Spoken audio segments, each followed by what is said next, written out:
Assalamualaikum warahmatullahi wabarakatuh. Alhamdulillah, alhamdulillahirabbil alamin. Wassalatu wassalamu ala asrofil anbiya'i wal mursalin, Sayyidina wa maulana Muhammadin wa ala alihi wa sahbihi ajmain. Alhamdulillah, ketemu lagi dengan kajian tasawuf bersama kami Majelis Zikir Thariqah Naqsabandiyah Kholidiyah Nusantara. Yang Nusantara ini adalah agar kita bersatu dalam satu ikatan, ya, yang tidak terpisahkan. Yang di dalam Quran menyampaikan yang tadinya kalian berselisih, ya, terpecah-pecah menjadi banyak golongan dan mengagungkan status quo golongannya masing-masing. Kemudian kami satukan lewat hatimu yang sebelumnya engkau ada di tepi jurang neraka. Nah, mudah-mudahan dengan kajian ini, ya, kita belajar sama-sama mendapatkan petunjuk, bimbingan agar bisa ketemu ilmu qalbu, ilmu qadim, yang dengan itulah Allah menyatukan hati kita, qalbu kita. Dan Allah pun sampaikan bahwasanya agama tauhid adalah agama yang satu, agama untukmu semua, dan Aku adalah Tuhan yang satu untukmu semua. Itu adalah agama qadim dan Tuhan qadim, ya. Nah, demikian, ya. Nah, kita lanjutkan membaca Quran, ya.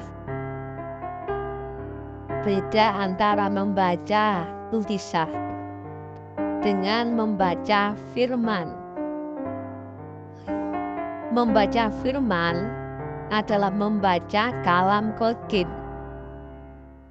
Qadim berarti tidak tertulis, lafal, huruf, suara, bunyi, bahasa.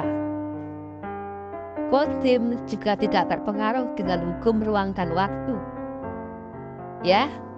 Lihat, ya, tidak terpengaruh dengan hukum ruang dan waktu, tidak terukur, tidak tergambar, tidak berbayangan, tidak terdefinisikan, ya.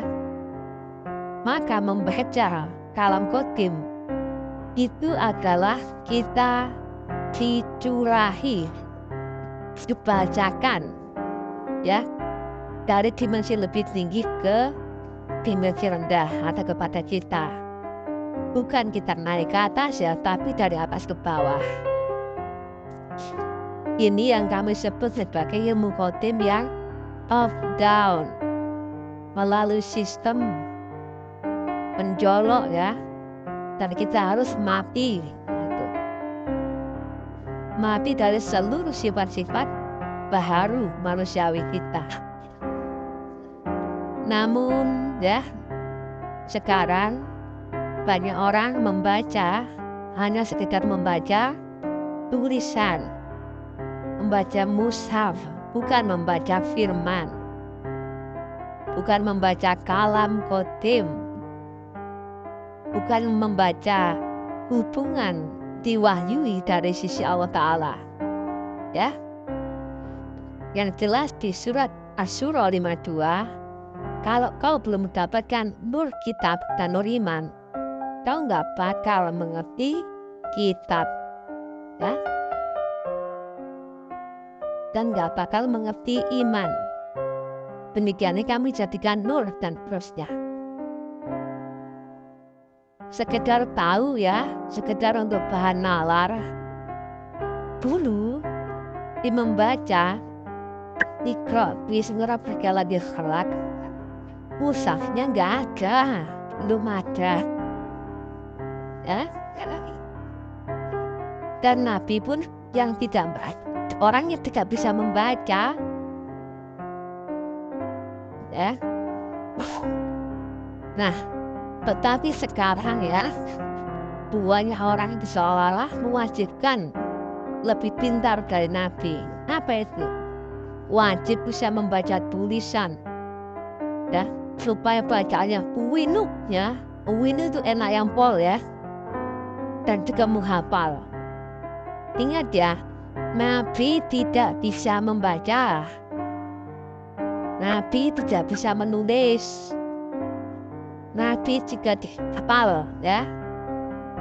Hafalnya bukan dengan akal, ya, karena Nabi bersambung dengan Quran melalui tali kodim yang ada di dalam balik dadanya, bukan di otak kepala, ya.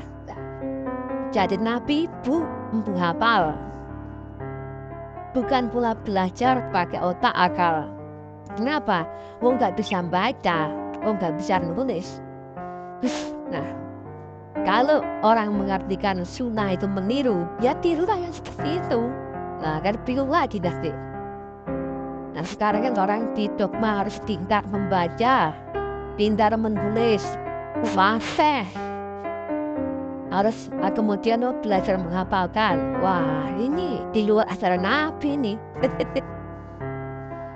Dan di zaman Nabi yang tahu demikian pentingnya Quran, ya, setiap turun ayat itu Nabi segera memerintahkan kepada sahabat yang lain yang bisa nulis.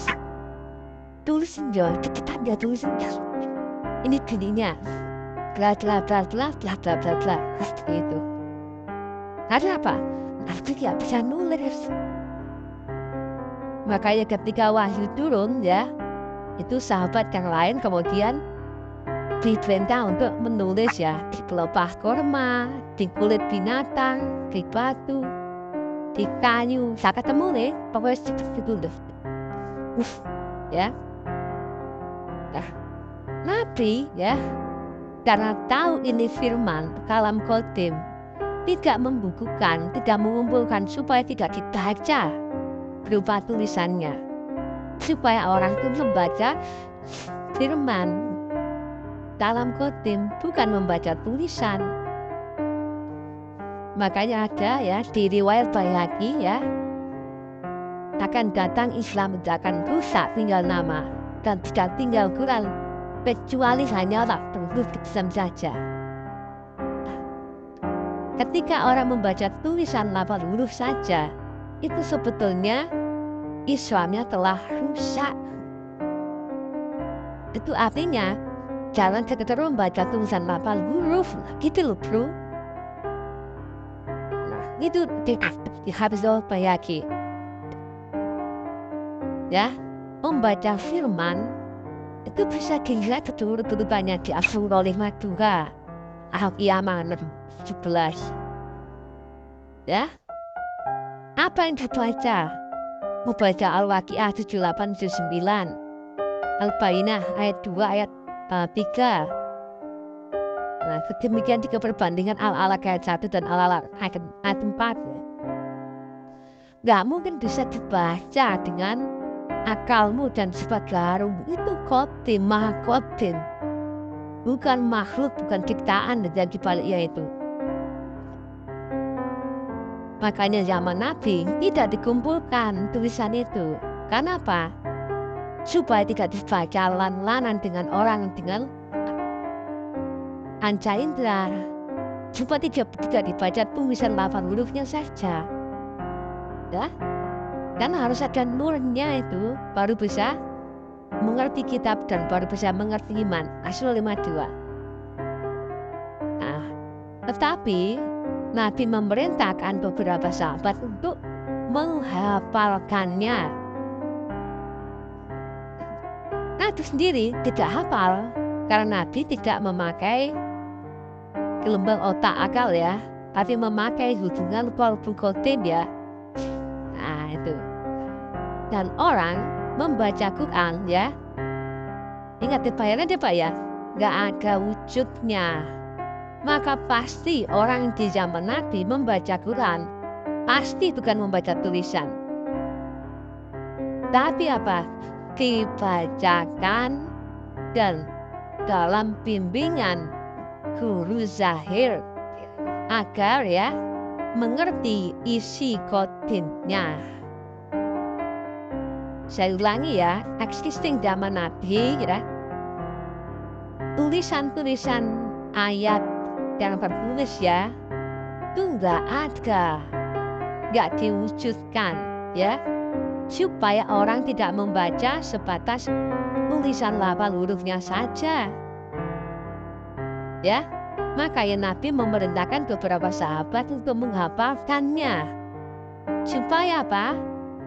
Ketika Nabi mengajarkan Quran, bukan mengajarkan tulisan, tapi mengajarkan kalam qadim yang itu ada di Al-Baqarah 151. Setelah membacakan ayat-ayat kami, kemudian lewat proses pensucian jiwamu, barulah mengajarkanmu Quran ya, kitab ya, hikmah dan pengetahuan. Nah, jadi ya, artinya sampaikan, dibacakan, bukan kaulah membaca. Waduh, itu Rasul ya. Lihat itu Al-Baqarah 151. Jadi membaca, belajar itu harus ada pembimbingnya. Kalau membaca otodidak sendiri ya, membaca tulisan doang, dan itu Islammu rusak, tinggal nama. Nah, kita lanjutkan ya, existing zaman itu ya. Bahkan lebih jelas lagi, Sayyidina Abu Bakar ketika diajak untuk membukukan atau memusahkan Quran, Sayyidina Abu Bakar menolak. Karena apa? Tidak diajarkan Nabi dan tidak diperintahkan Nabi. Ya, tuh jelas ya. Memusahkan Quran itu tidak diajarkan Nabi dan tidak ada perintah Nabi, tidak diberi perintah Nabi seperti itu. Ya, demikian juga Sayyidina Umar ya. Loh, ya, ini ya, Sayyidina Abu Bakar sahabat utama, ketika diajak memusahkan, itu beliau menolak. Dan bukan karena penolakan dirinya, tapi penolakannya karena dasarnya adalah tidak diajarkan Nabi dan tidak diperintahkan Nabi seperti itu. Berarti beliau tahu dari Nabi bahwasanya ya, kalau itu dibukukan, orang akan membaca tulisan saja dengan sudut pandang perspektif, kemampuan barunya. Tidak lagi membaca kalam qadim, firman qadim. Tidak melalui hubungan atau bahas dengan Rasul, tali Rasul. Tidak ada hubungan qadim. Tuhan membaca tulisan. Nah, itulah gambaran existing zaman itu ya. Nah, orang yang mau belajar Quran itu tadi ya, harus bacakan dulu loh Al-Baqarah 151. Tidak serta-merta dia membaca apanya udah ada tulisannya.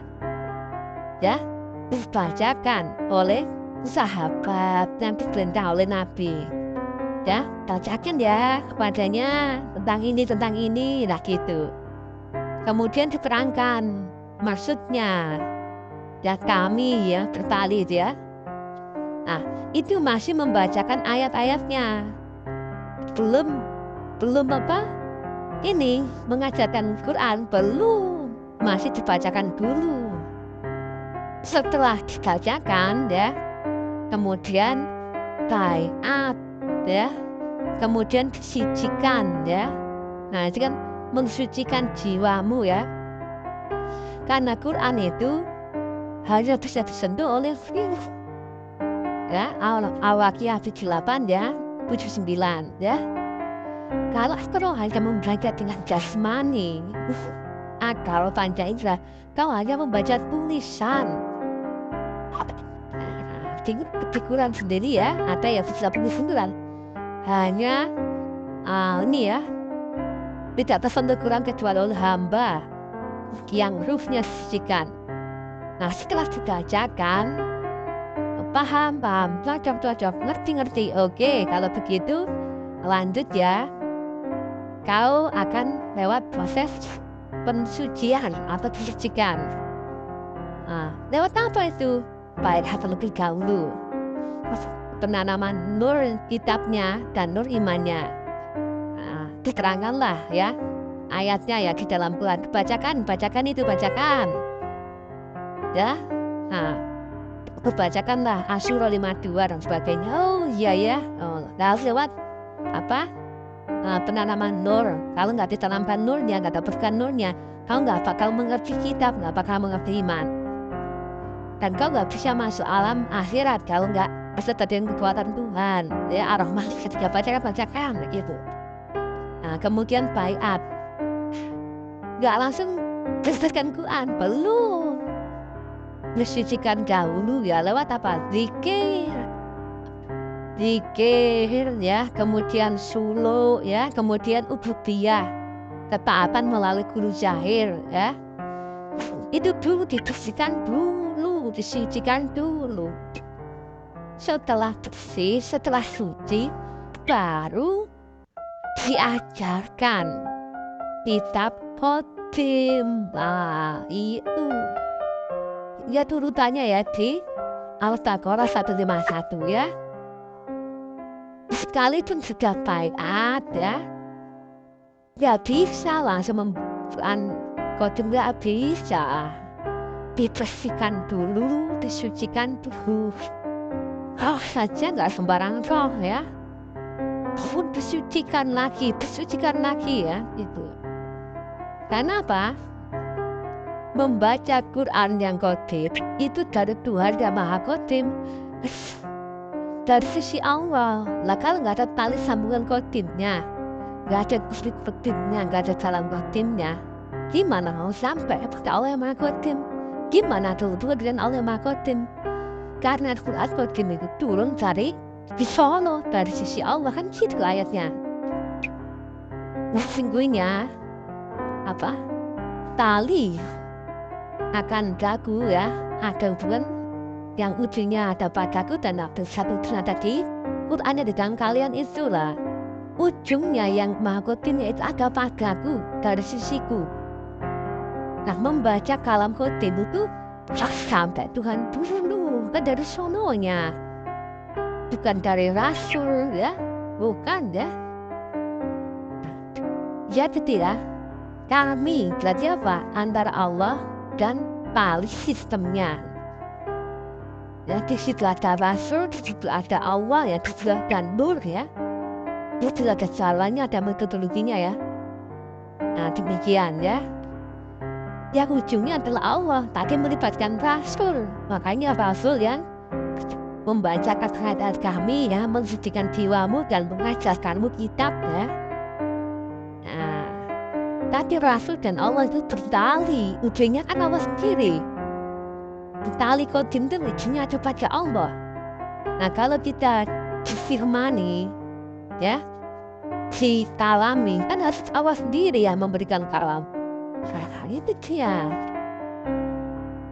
Harus suci, nggak bisa. Sama pada Allah yang Maha Suci dengan kotor, nggak bisa. Berkitab ya. Nah, dari setelah baiat itu ada zikirnya.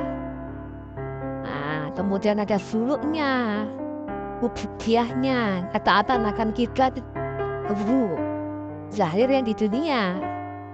Nah, itu setelah bersih, setelah suci, otomatis itu akan diajarkan kita. Karena apa? Baca itu Qiyamah ayat 16-17. Jangan kamu tergesa-gesa membaca ya, supaya cepat selesai ya. Akhirnya tergesa-gesa membaca dan panca indera, karena kamu gak akan ngerti. Nah, di situ lanjutannya, kamilah yang mengumpulkan nur Quran itu, nur kitab itu di dalam dadamu. Dikumpulkan, ditambahi, penuh, mampat, barulah limit kuantum. Kemudian, kamilah yang membacakannya. Loh, dari atas ya, kami kan. Loh. Kemudian kami juga yang ikutilah loh. Dia yang membacakannya dan kita ikut membaca. Dan kamilah yang menjelaskannya loh. Jadi bukan kita yang membaca, bukan kita yang seolah-olah paham. Yang menjelaskan itu kami ya. Allah, nurnya, rasulnya, apa ya itu semuanya. Nah, sekarang ini orang membaca tulisan, ya akhirnya ya ecer-eceran, merasa benar, apalagi ditampuli sama ulama dunia, lulusan Kairo, lulusan Mesir, lulusan apa? Bukan ulama billah ya. Jadi demikian ya. Makanya itu di satu riwayat Bayhaqi ya. Saat Islam rusak ketika orang hanya membaca Quran. Tidak lain hanyalah tulisan lurus saja. Yang akan habis-habisnya akan datang masa ada satu kelompok dari matu ya, yang mereka membaca Quran enak ya, tapi iman gak sampai kerongkongannya, cuma di mulut ya, dan mereka mengira membaca Quran itu menjadi penolong, pembimbing ya tadinya, tapi ternyata malah menjadi bencana. Bahkan mereka itu dari Islam ya, mereka maksud ya keluar dari Islam, bagikan anak panas yang melekat keluar dari kisah kembali. Itu membaca Quran itu loh, ada karena tidak diwahyui, tidak difirmani, tidak dikalami, tidak dibimbing, tidak dibacakan, tidak dijelaskan dari top down. Masa akal membaca firman? Gak mungkin lah. Masa akal membaca sesuatu yang mutlak? Masa akal membaca kalam qadib? Gak mampu lah. Kalam qadib itu tidak berlafal, tidak berhuruf, tidak wujud. Nah, orang kalau di Jawa Timur kan biasa itu di masjid-masjid, musola, salat sejuta itu syair tanpa waton. Syairnya Gus Nizam atau orang tahunya syairnya Gus Dur ya. Al-Quran Qadim, wahyu Indonesia, tanpa ditulis isa diwaca. Orang tulisannya, orang nggak ada tulisannya tapi bisa dibaca. Bukan ngeluh dasmu ya. Gimana tuh tulisannya? Nah, itu juga terjadi pada surat Al-Alaq ayat 1 kan. Iqra bismi rabbikal ladzi khalaq, Muhammad, dan kita ibadah gitu ya. Wajon bacaan ya dengan hati yang menyebut nama Tuhanmu yang menciptakan. Nah, dengan apa? Zikir qalbu. Gimana? Allah, Allah, Allah, Allah, Allah, Allah. Itu dibersihkan, disucikan, kemudian diajarkan kitab. Cara mengajarkan kitab apa? Al-Qiyamah 16-17 tadi ya. Bukan Muhammad membaca, dibacakan, dijelaskan. Kemudian di Al-Alaq ayat 4 menjadi kitab tertulis ya, sudah menjadi kalam Rasul yang dibahasakan, disuarakan melalui ilmu yang di dunia menjadi kitab tertulis ya, yang mengajarkan dengan tulisan atau pena. Bro, paham gak ya? Dari kamu. Nah, sekarang ini kan membaca Quran kan enak-enak no, Arab-Arabannya itu kadang itu sholat itu bikin enak, itu merdu. Apa enggak orang akan mengingat bacaannya, bukan mengingat Allahnya itu? Ya Allah, enak itu bacanya kalau sholat itu merdu itu. sampai untuk jangan. Ya ingat bukan Allah nyatain malah bacaannya itu kan syirik semua itu. Bersibuk dengan membaca harap-harapannya. Orang membaca tulisan yang kau pahami, kau mengerti, bukan mengerti isinya ya. Hanya saja loh. Orang Arab membaca tulisan Arab seperti kita itu membaca tulisan huruf Indonesia. Nah kalau ada orang Arab membaca Quran bahasa tulisan Indonesia itu orang gendeng. Kalau bahasa yang bisa dimengerti dipahami, kalau pakai bahasa orang lain yang belum terbuat tak dipahami, membaca saja sulit apalagi ngerti isinya. Orang Arab itu memakai bahasanya sendiri. Dan saya juga memakai bahasa kaummu sendiri. Ya, kaum Indonesia ya, orang Indonesia, ya harusnya membaca Quran bahasa Indonesia, kita dibuat isinya. Tunggu aja orang membaca Quran tulisan itu, ya tulisannya doang. Tingkok lo ya, fasih. Artil Ovinu, ya. Atau nih tentang wali musida, tak tahu aku, tak tahu apa itu. Loh, itu kan ada di Al-Qasas 11, tapi nggak tahu. Aku tiap hari membaca Quran, bahkan tiap bulan itu bisa hafal itu. Tapi kok kamu nggak tahu tentang wali musida?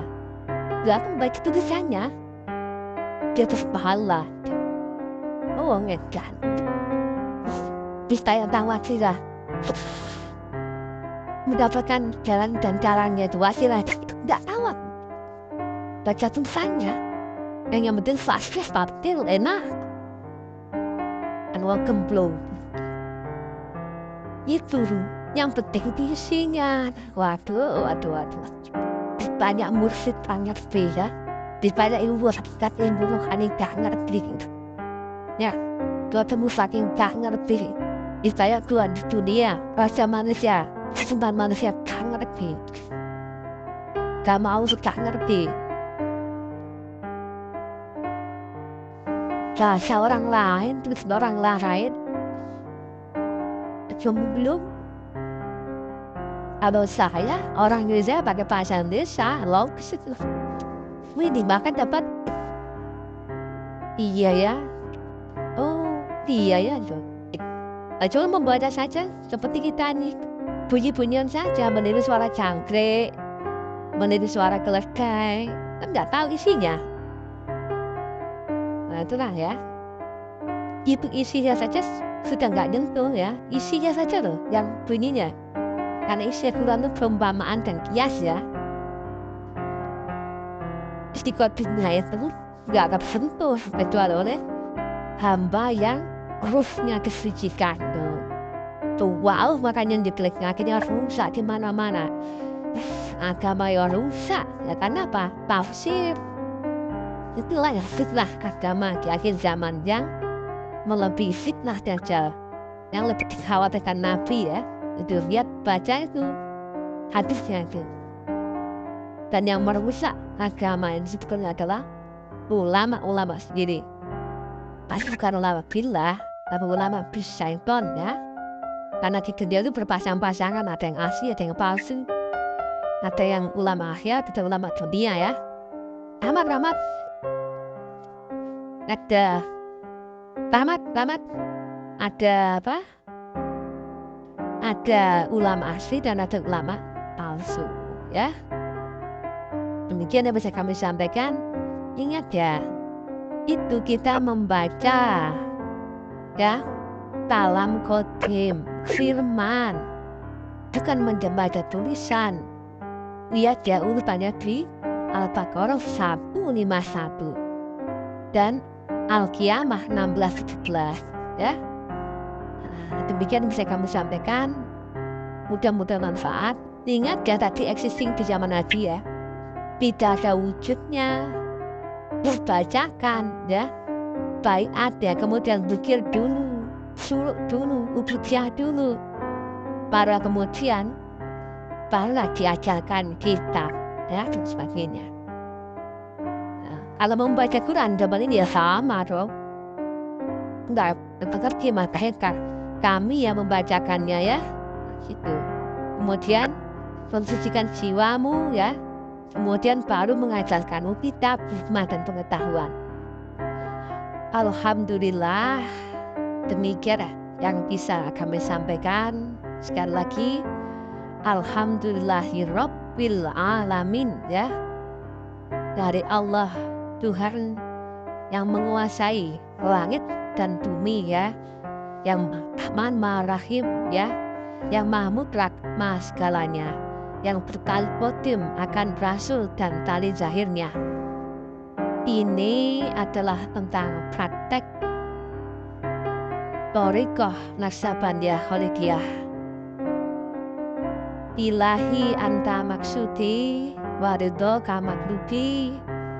Assalamualaikum warahmatullahi wabarakatuh.